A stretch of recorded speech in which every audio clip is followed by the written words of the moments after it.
Hi, I'm Seraphine. I used to believe that silence kept peace, until mine became a weapon they used against me. My sister called it family unity when she let her daughter erase my name from every plan I built. She smiled through speeches I wrote, cashed in on programs I started, and all the while, I sat in rooms where they pretended I never existed. I was the backbone, but they gave me the name tag of help. And when they planned to discard me quietly after one last gala photo, I walked out, on my terms. But here's the thing. What happens when the woman they tried to erase refuses to disappear? It started with a letter. A cream-colored envelope with my name written in Kalista's famously meticulous script. No frills. Just a fold, a stamp, and her signature perfume lingering in the paper, like she was sitting beside me while I opened it. Dear Seraphine, it read, we'd love your guidance on a new project the family's launching. Your insights would be invaluable. Consider this an official invitation to be part of something meaningful. I sat with that letter longer than I care to admit. It wasn't the words that caught me. It was their tone. Too polished. Too warm. Kalista didn't do warmth without calculation. Still, after years of being an afterthought, I'll admit, I wanted to believe this was genuine. When someone finally invites you to a table you've never been welcome at, your instincts split. Gratitude on one side, suspicion on the other. And even as I packed my bag to meet her downtown the next morning, I kept thinking, check the legs on that chair, Seraphine. They might not hold you. The sun was already cutting through the Austin skyline when I walked into the conference suite. Glass walls, modern everything, and not one familiar face looking happy to see me. Kalista stood near the front, lips painted with her usual subtle threat of a smile. Everyone, she said, without pausing to even glance my way. This is my sister. She'll be helping out with some admin and logistics. Admin. Logistics. I was the head of strategy for 3 successful community organizations, 2 of which had been used as models for statewide reform. But today, I was the sister helping out. I nodded and said nothing. The room moved on. Narina, my niece, glued to her phone, barely glanced up. If looks could erase, hers would have scrubbed me clean off the carpet. I told myself to let it slide.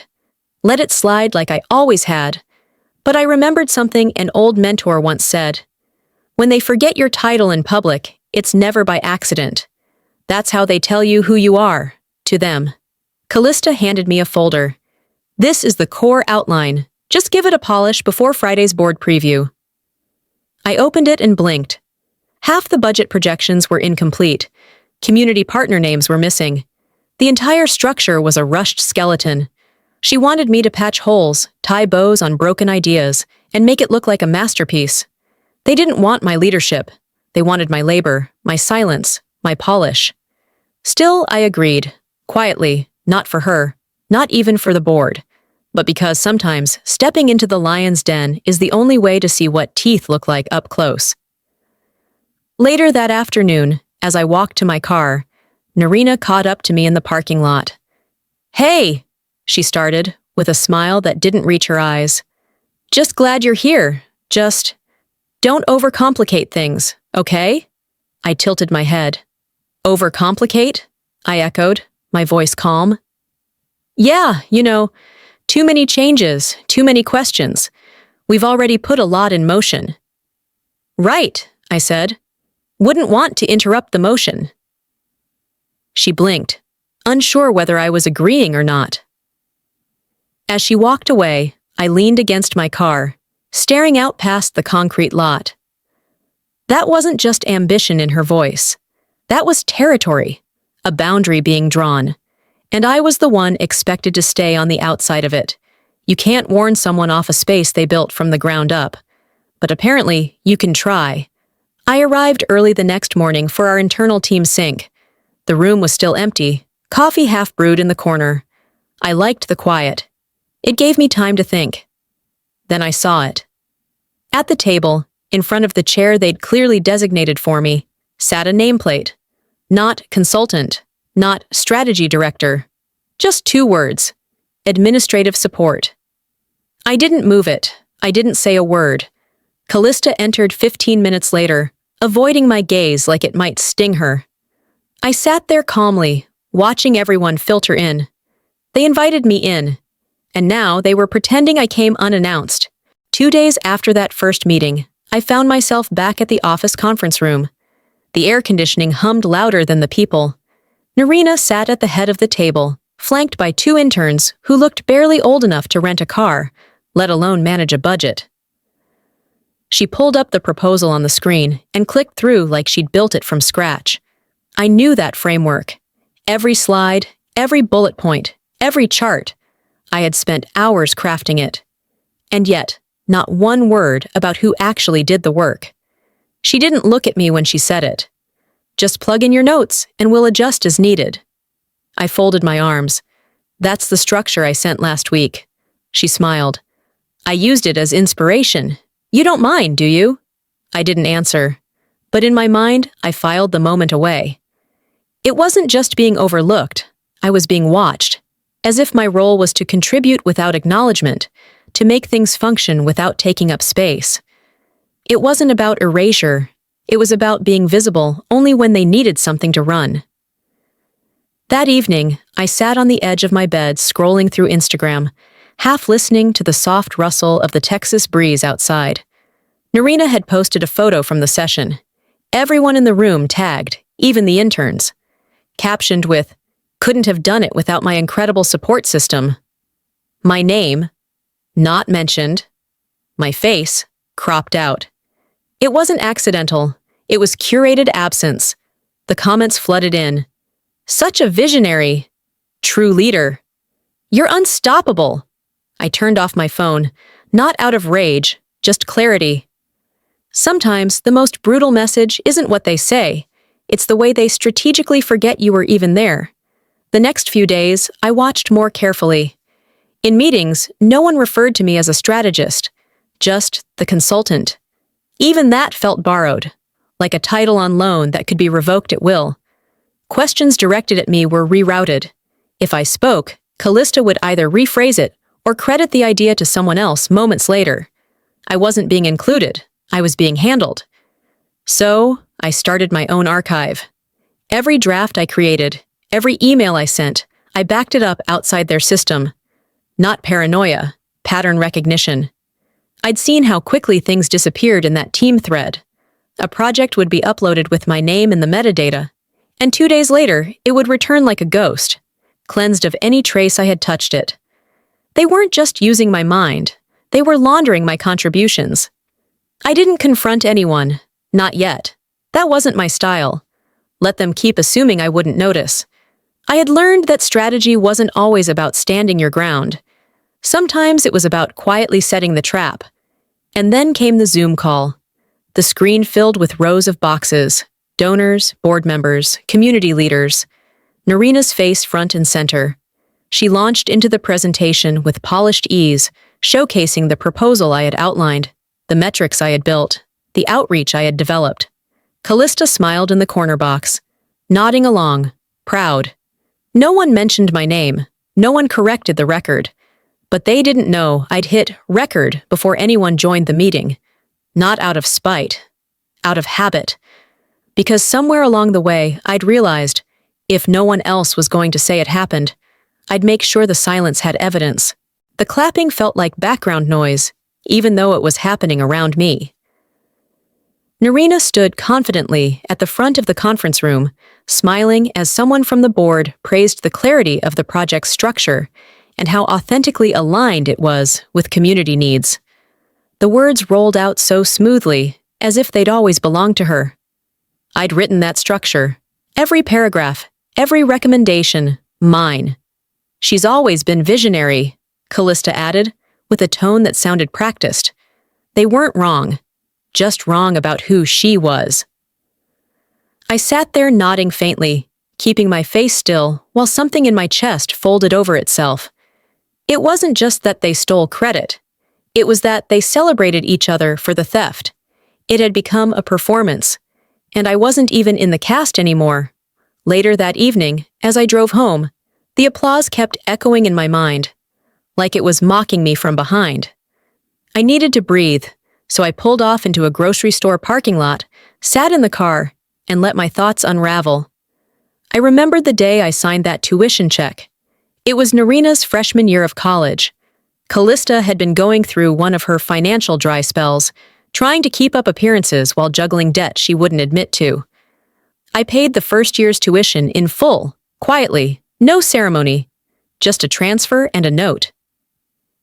"You do for family," I told myself.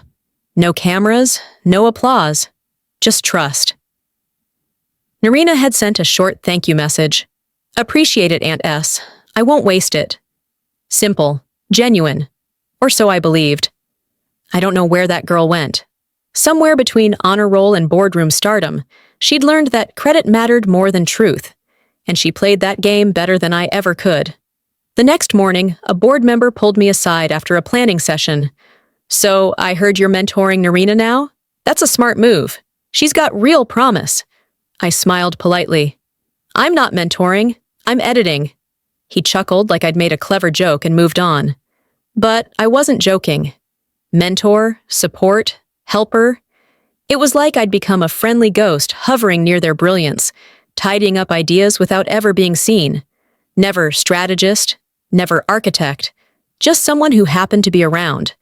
And I realized I was being erased, not loudly, strategically. So I started printing everything, every draft, every deck, every framework I'd submitted. I started dating and signing my work, ink and all. I saved emails, backed up files, even exported version histories with timestamps. I also dug up something I'd kept tucked away in an old file box, the original scholarship transfer confirmation, my bank statement, the university receipt, a short chain of emails confirming the recipient. They wanted to rewrite history. I wasn't going to stop them, but I was going to make sure the original manuscript stayed intact, because one day someone was going to ask what really happened, and I wouldn't need to explain it. I'd just need to show them. That afternoon, a notification buzzed across my screen. Subject: Gala presentation, special invitation message. "Hi, Aunt Seraphine. I'm so excited to be sharing the journey of our project at this year's gala. Your support has meant so much. Hope you'll be there. Would love for you to see how far we've come. Narina." How far she's come, indeed. I closed the email without responding. I didn't need to say anything, because I already knew the script. I just wasn't sure how many times I could sit there, silent, watching myself be written out of the story I started. 3 days passed between Narina's invitation to the gala and the moment I found the email. It wasn't even meant for me. A junior staffer, someone I'd mentored briefly last year, had forwarded it with no subject line and no explanation. Just the words, "You deserve to see this." I opened it. It was a thread. Internal. Casual. Narina had started it, and the replies read like a group of interns venting, but with more poison than honesty. She described me as domineering, out of sync with the team, and implied I was slowing the momentum with outdated messaging. Not a single fact. Just enough innuendo to frame me as the problem. I sat with it quietly at first, scrolling back and forth, rereading Narina's name above every dig. Gossip wasn't new in our world, but this was different. This was strategy, a setup disguised as concern. Gossip is how the powerful assassinate the inconvenient without lifting a weapon. I didn't wait a day to bring it to Kalista. I printed the thread, walked into her office mid-morning, and laid it on her desk. She skimmed it with a sigh that sounded more annoyed than surprised. "It's just growing pains," she said, not looking up. "Don't nitpick everything." "Excuse me?" "You're older, Seraphine. Take the high road. Let the small stuff roll off." There it was. Not just dismissal, manipulation wrapped in motherhood. I was expected to carry the insult for the sake of peace. Peace without justice is just quiet cruelty. "Is this how we reward loyalty now?" I asked. Her only response was a bland, "Don't let it distract you." Distract me? Back at my desk, I composed an email, No emotion, just facts. I included screenshots, documents, time-stamped files showing my authorship of the recent projects Narina had co-opted. I copied 2 board members, neutral ones I knew had no allegiance in the family, no dramatics, no finger-pointing, just this. Moving forward, I'd appreciate this kind of mischaracterization be addressed before it reaches external discussions. Attached are records clarifying my role. I hit send, and then I waited. What followed wasn't explosive. It was subtle. Colder greetings, tighter smiles. Narina didn't say a word to me that entire day. Kalista passed me in the hallway and nodded like I was a stranger. They didn't confront me. They just started erasing me slowly. Again. So I made a decision. Every file I touched from that point on went into a mirrored archive. I started a personal journal with time-stamped entries, noting conversations, tone shifts, glances across meetings. It wasn't paranoia anymore. It was protocol. They wanted me to play nice. I decided I'd play smart. That night, I stayed later than usual, finishing up a revised version of the budget proposal. The office was dim, quiet except for the ticking of the wall clock and the low hum of the air unit. I shut my laptop, gathered my notes, and headed home. By 10:30, I'd just finished washing my face when my phone lit up. Blocked number. I let it go to voicemail, expecting spam. But curiosity won out, and I hit play a moment later. A woman's voice, slightly modulated, either electronically or intentionally hushed. They're planning to flip the narrative.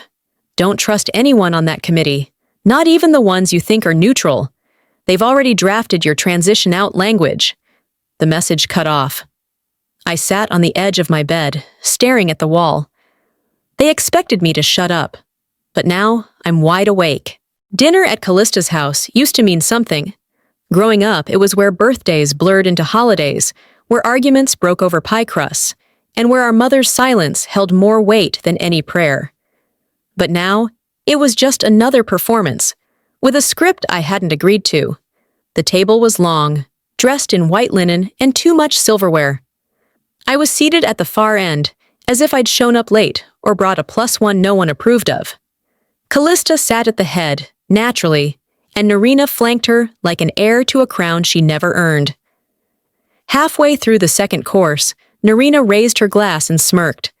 "Auntie, you've been amazing. You're like our executive maid, always cleaning up the messes before anyone notices."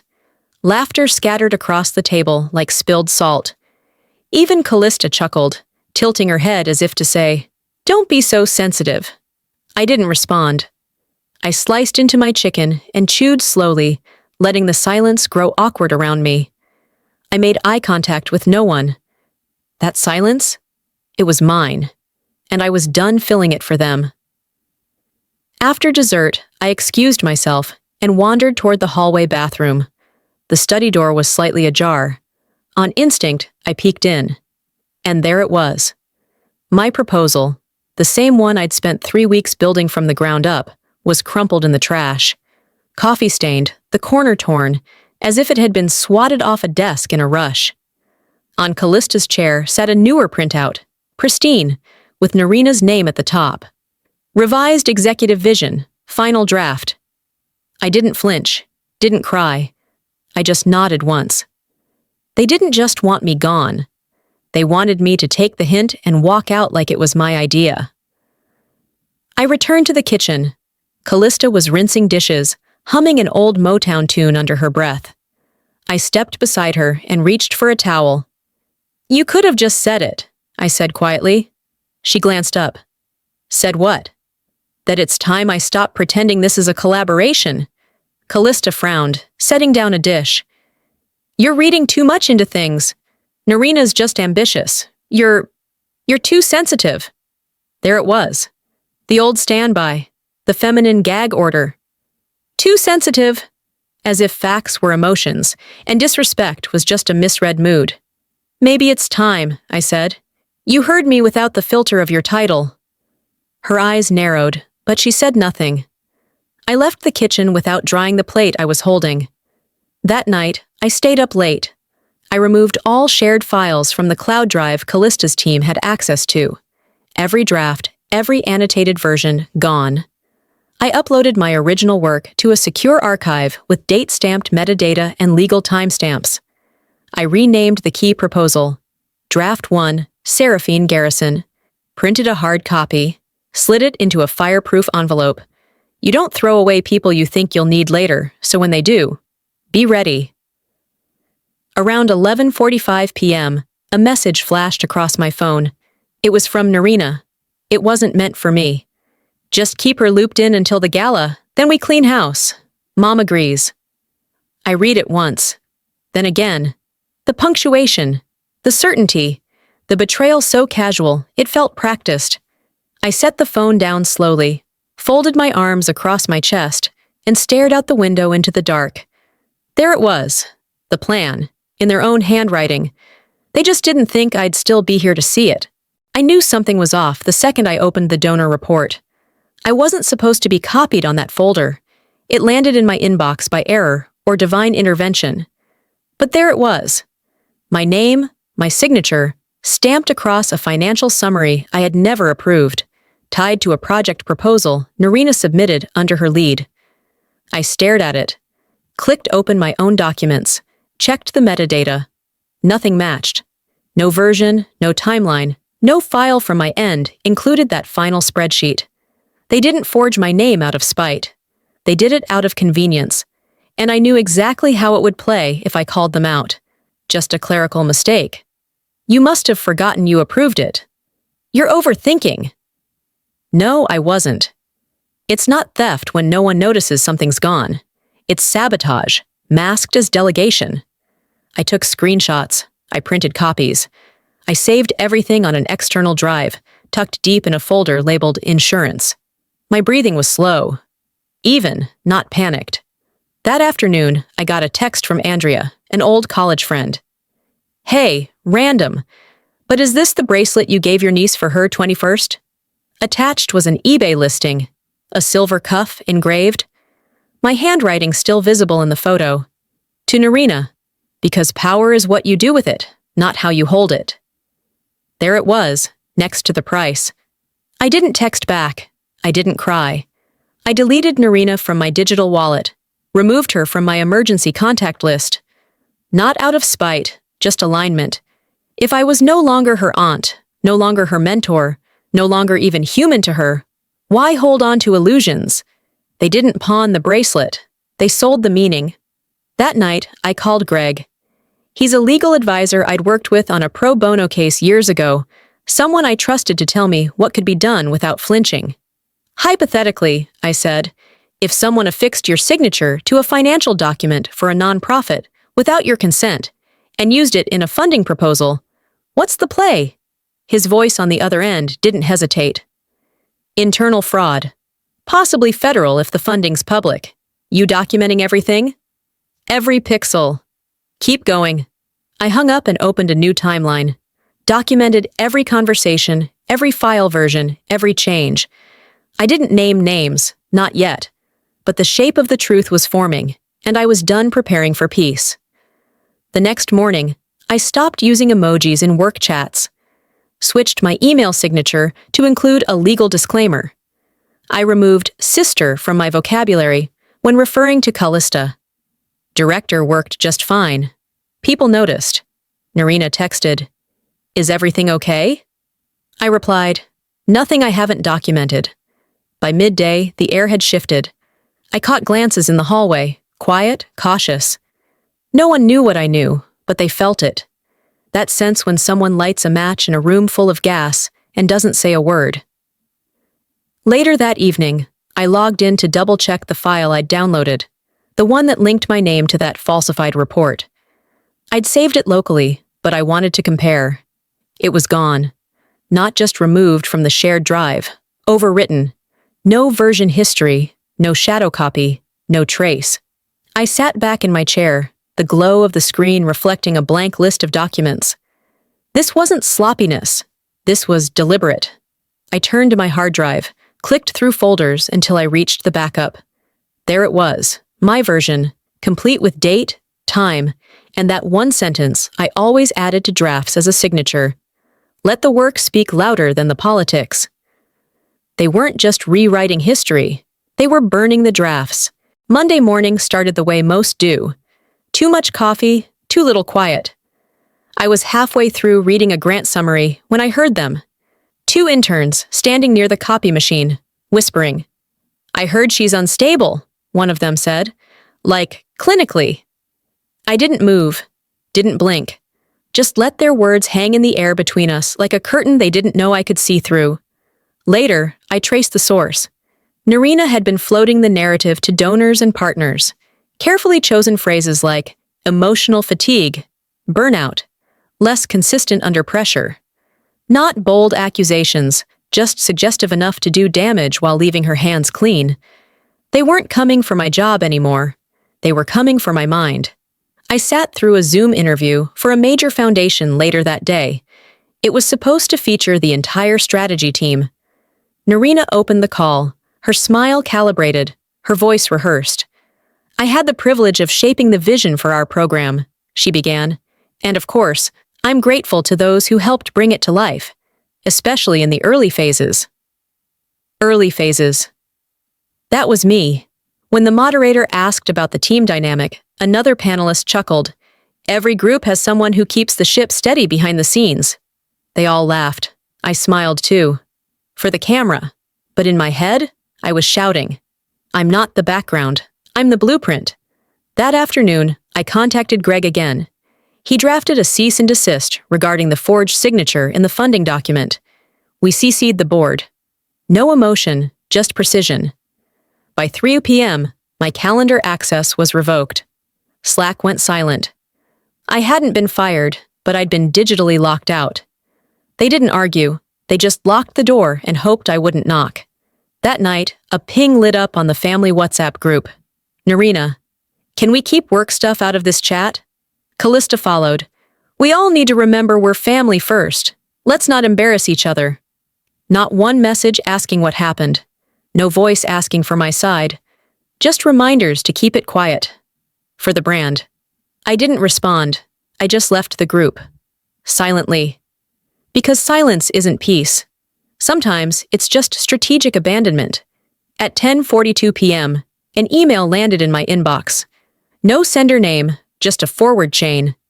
It was a full thread between Narina and a PR consultant, dated 2 weeks prior. Narrative prep for post-Gala, the subject line read. Narina, we're keeping Seraphine looped in for now. Legacy optics. She steps down after the Gala. Consultant. Understood? Graceful exit narrative? Narina. Yes. Remove her softly. We don't need legal headaches. Frame it as a transition. Keep her name in early phases only. I read it once, then again. There it was. Written out like a script I never agreed to be in. Their exit plan for me. Designed, rehearsed, and ready to launch. Graceful exits are for those who agree to leave. I wasn't done yet. I showed up wearing the same black dress I'd worn to half a dozen community events before. Understated, comfortable, forgettable. That was the goal. I didn't need to make a statement that night. I needed to witness one. The room buzzed with lights and money. Donors in tailored suits, PR reps checking name tags, waitstaff moving like clockwork. Everything choreographed, including, apparently, what was about to unfold on stage. Narina walked past me 15 minutes before the program began. She didn't stop, just nodded as if I were an acquaintance she'd once interned under.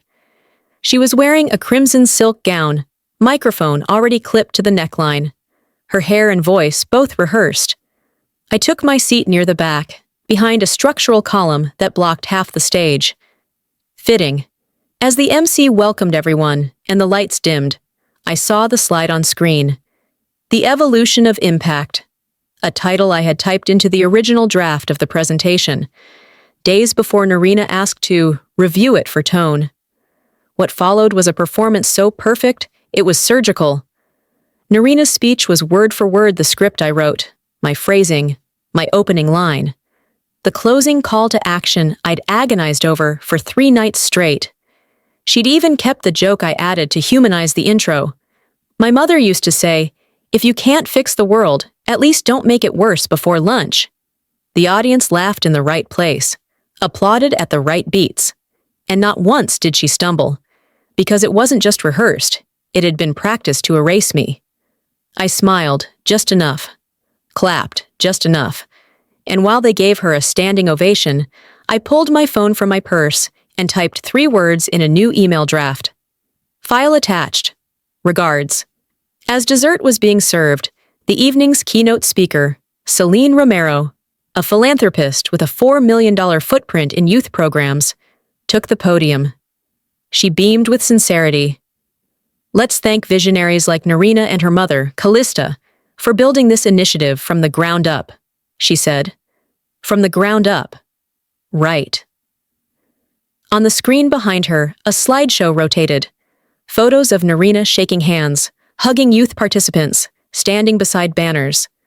One image flicked by that originally included me, cropped. I didn't need a spotlight, but I deserved not to be edited out like an inconvenient watermark. After the program ended, people swarmed Narina.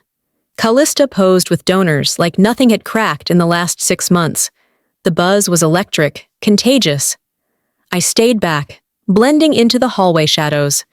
Watched Narina lean into a camera flash like she was born there. They crafted this night like a screenplay, I muttered under my breath. But I didn't agree to the script. Outside, the air was cooler, quieter. I crossed the parking lot to my car, but stopped halfway. Opened my phone, logged into my personal archive, and uploaded every file from the speech draft folder. Metadata, timestamps, annotated revisions. Then I composed a short email to the board, subject line, original framework, for reference only. The body contained 1 sentence. In case the truth matters to someone, someday. I was about to get into the car when I heard sneakers pounding behind me. Ms. Garrison! A young voice called. I turned to see one of the event interns, a girl I didn't know by name, jogging toward me, clearly nervous. You didn't hear this from me, she said, breathless. But I overheard PR earlier. The next press release? They're planning to call you a former advisor. I let out a soft breath. Former is accurate, I said. Advisor, not so much. She blinked, unsure if she should say more. I climbed into my car, closed the door, and glanced once more at the building. They stole my voice. Now I'll teach them what silence can do. 3 days after the gala, I opened my inbox to 3 emails, each marked urgent, all from different board members. The third was the only one I clicked. Would you be available for a short meeting today? We have a few things to clarify. I replied with a single line. Available anytime after 10. No makeup, no prepped speech. Just my laptop, a folder under my arm, and a mind sharp enough to slice through concrete. When you've been burned repeatedly, the fear burns off too. The meeting was held in a quiet boardroom tucked behind the main corridor. Neutral carpet, no family portraits, just business. 2 board directors sat across from me, 1 legal advisor next to them. I expected that much. What I didn't expect was Kalista. She walked in 5 minutes after I did. Her blazer just a touch too crisp, her expression unreadable. The conversation started with pleasantries that didn't land. Then the real questions came. Ms. Garrison, one board member began, polite but firm. Were you aware that your name has been absent from all internal records and board briefings since the 2nd quarter? I didn't speak. I opened my laptop, plugged it into the conference screen, and pulled up a simple audio file. 17 seconds long. I hit play. Narina's voice, clear and confident. Aunt S doesn't matter. We're just letting her feel useful until the gala. Silence followed. No one moved. Not even Kalista.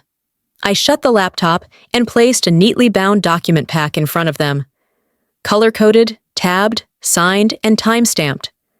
Contributions from the last year, every proposal, strategy memo, email thread, and internal report I had authored or led. I didn't raise my voice, didn't flinch, just slid it across the table and said, "This is my record." Kallista's hands stayed folded in her lap. Her silence wasn't restraint. It was surrender.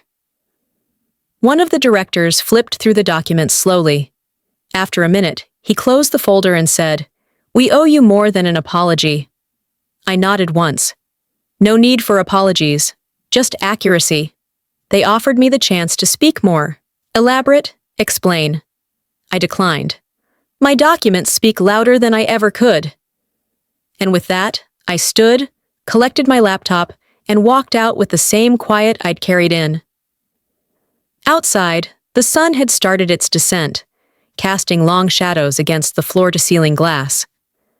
I paused at the elevator and looked back once, not for them, but for me. Because Vindication isn't a parade, it's peace where war was expected. That evening, I poured a glass of water, sat on the porch, and exhaled fully for the first time in weeks. My phone buzzed on the table beside me. Unknown sender. The subject line read, "Story lead, Austin Times." The message was short. "We've heard whispers that your side of the story might be the one worth hearing. Coffee?" I stared at it for a moment, the corner of my mouth curving. They wanted a story without me. They're about to get one. This time, I'll be the author. The newsletter came late Friday morning, forwarded by a former donor with the subject line, "Thought you'd want to see this." Inside was a polished write-up celebrating the initiative's growth and upcoming expansion. Narina's name was there, bolded, praised, repeated. Mine? Not even a footnote. I scrolled to the bottom, skimmed the closing paragraph, then clicked the unsubscribe button without a second thought. 30 seconds later, a new message arrived, this time from an old family friend. "You must be so proud of your niece's legacy." I leaned back in my chair and stared at the ceiling. They'd tried to bury me inside a story built with my bones. The next morning, the board quietly opened an internal investigation. No public statements, no open questions, just a ripple beneath the surface. I wasn't called in, but HR sent me an inquiry, CC'd with legal. "Hi, Seraphine. Could you confirm the original authorship of these attachments? Time-stamped versions, if available." I didn't smile. I didn't frown. I just replied, "Please find attached. Let me know if further documentation is needed." They didn't ask if I was okay, but they asked if I still had the receipts. I did. News doesn't always break in headlines. Sometimes it shatters behind closed doors. A week later, I saw it in real time. A donor pulled a 6-figure pledge, citing conflicts of clarity regarding project ownership and internal ethics. The line was clinical, but the message hit like a gavel. Kalista stood at the podium during a hastily arranged press conference, flanked by PR staff who didn't look her in the eye. Her speech was laced with half-truths, apologies that weren't really apologies, and an odd tightness in her voice when she stumbled through this sentence. This initiative was inspired by a team of visionaries. She paused between words like she was walking across glass. I watched a live stream of it on my laptop, volume low. She meant to say Seraphine. I know she did, but her mouth couldn't form the word. Later that evening, I saw Narina's post. Just a white text square on a pastel background. Taking a step back to focus on wellness and reflection. No comments, just a few likes. Comments off. That was it. An intern who'd quietly left the organization 2 months ago sent me a DM. We always knew who really ran that place. I didn't respond. I just took a screenshot and saved it to a folder called Closure. That night, I was sipping chamomile tea, curled in my reading chair, when a new email pinged in. Subject: Coalition Ethics Board. Invitation to chair. Dear Ms. Garrison, we've followed your journey. Your commitment to integrity in the nonprofit space has not gone unnoticed. Would you consider chairing our upcoming Ethics Advisory Council? I stared at the screen for a long time. Not out of disbelief, but because it felt, finally, like something had clicked into place. I lost a title they gave me, and gained a voice they can't take. The fundraiser brunch was held at a rooftop venue overlooking downtown Austin. Neutral territory, or so it seemed. I arrived just after 11, dressed simply in navy slacks and a cream blouse. Nothing about me screamed staff, but it didn't stop the event coordinator from handing me a stack of name tags and asking, "Can you help pass these out?" I smiled. "No, thank you," I said, then walked past her toward the stage. The keynote hadn't begun, but the room buzzed with anticipation. I handed a flash drive to the host, leaned in just close enough to say, "Play this when you're ready for truth," then found my seat. If I ever needed their recognition, I don't anymore. I sat toward the back, where most people wouldn't notice me until they had to. A waiter offered me coffee. I declined. I wanted nothing in my hands when the moment came. A few minutes later, I found myself across from an older gentleman I vaguely remembered from an early donor pitch. "I didn't know you used to be part of that organization," he said between sips of tea. "I didn't used to be," I said evenly. "I was. They just told the story without me." He studied my face for a beat, then nodded. "You're the one who made it work, aren't you?" I didn't deflect this time. I didn't minimize. "Yes," I said. The screen flickered to life behind the podium. The host introduced a closing tribute. No credits, just a play button. My voice filled the room. Not a speech, not a rant. Just the original recording I'd submitted months ago. The one Narina had rephrased and claimed as her own. My version had no frills, no applause cues, just purpose. I didn't watch the crowd. I let the words speak. After it ended, the room stayed quiet, just long enough to sting. Then came the murmurs. From behind me, I heard Kalista's voice. "Can we talk?" Outside, on the building's patio, she stood close but didn't touch me. Her tone wasn't defensive, just tired. "I didn't know it would go this far," she said. "You didn't deserve all that." "No," I replied. "I didn't. But I didn't need you to defend me when it was easy. I needed you when it was hard. And you chose silence." She nodded slowly. "I know." "I don't need an apology," I added. "I just needed truth. You couldn't give it." She blinked, then looked away toward the city skyline. We didn't hug. We didn't shake hands.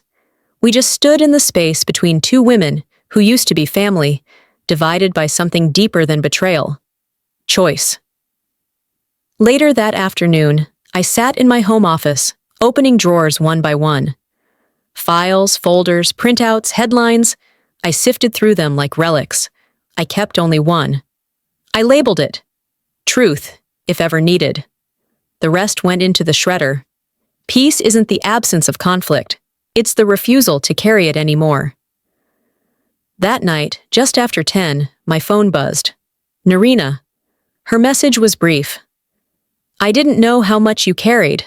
I just wanted to win. I didn't realize who I was stepping over."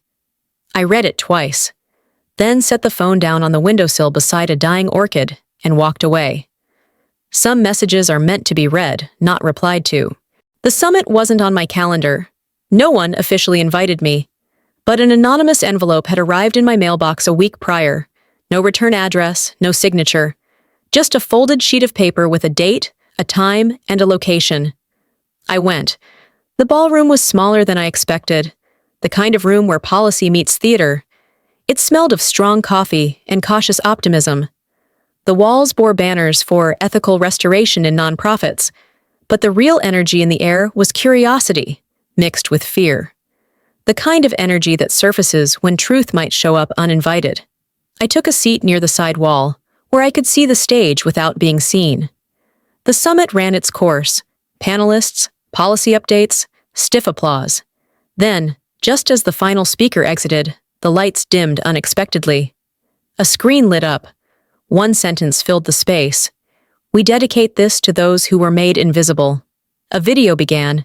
It was my voice, my speech. The original one I wrote, the one Narina had butchered into her public debut.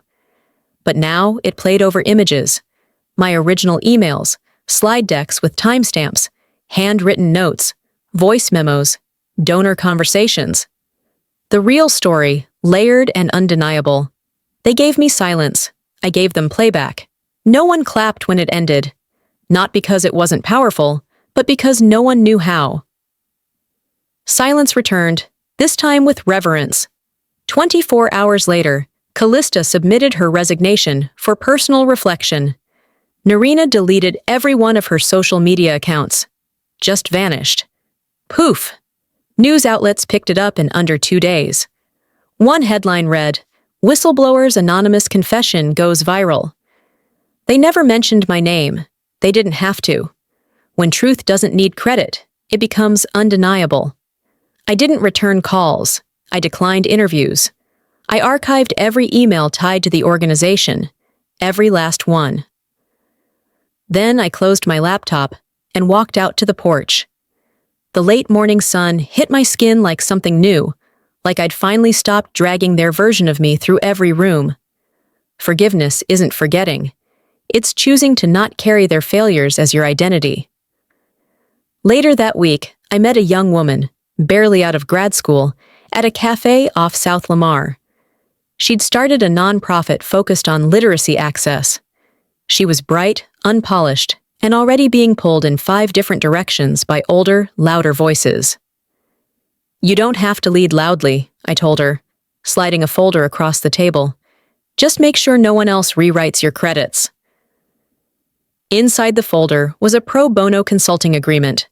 My terms were simple: transparency, authorship, and shared credit. She teared up. I stayed steady. This wasn't revenge anymore. It was repair. I ended my day by visiting my mother's old house. It hadn't changed much. Same creaky floorboards, same dusty family photo on the hallway wall. The same photo that had once featured me, then didn't. I stood in front of it, pulled a folded note from my pocket, and tucked it behind the frame. It read, "I was here. Even if no one said it, I always was." Then I turned and walked out, without looking back. Legacy isn't what they remember about you. It's what you no longer need them to say.